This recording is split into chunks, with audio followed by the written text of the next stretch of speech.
সকাল ১১টায় খালেদা জিয়ার অনুপস্থিতিতে বকশীবাজারে আলিয়া মাদ্রাসার মাঠে বিশেষ জজ আদালতে জিয়া অরফানেজ ট্রাস্ট এবং চ্যারিটেবল ট্রাস্ট দুর্নীতি মামলার সাক্ষ্য গ্রহণ শুরু হয়। আদালত বসার সঙ্গে সঙ্গে খালেদা জিয়ার আইনজীবীরা সাক্ষ্য গ্রহণ পেছানোর দাবি জানাতে থাকেন। তাদের যুক্তি নাকচ করে বিচারক সাক্ষ্য নেওয়ার আদেশ দিলে শুরু হয় হট্টগোল ও বিশৃঙ্খলা। এক পর্যায়ে ৫ মিনিটের বিরতি দিয়ে আদালত সাক্ষ্য নেওয়ার আদেশ দিলে আবারও বিশৃঙ্খলা করেন খালেদা জিয়ার আইনজীবীরা। রাষ্ট্রপক্ষের অভিযোগ, বিচার বিলম্বিত করতে বিএনপি চেয়ারপারসনের আইনজীবীরা এসব করছেন।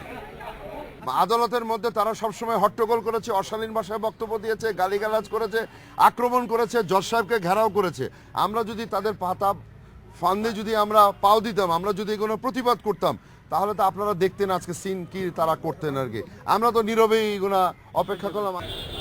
তবে খালেদা জিয়ার আইনজীবীদের অভিযোগ, রাষ্ট্রপক্ষ আইনের তোয়াক্কা না করে মামলা পরিচালনা করতে চাইছে।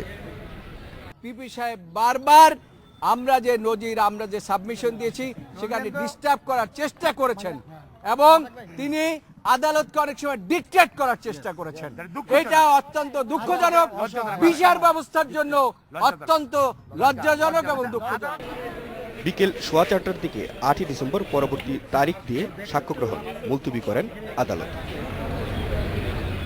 Masud Curzon, independent news, Dhaka.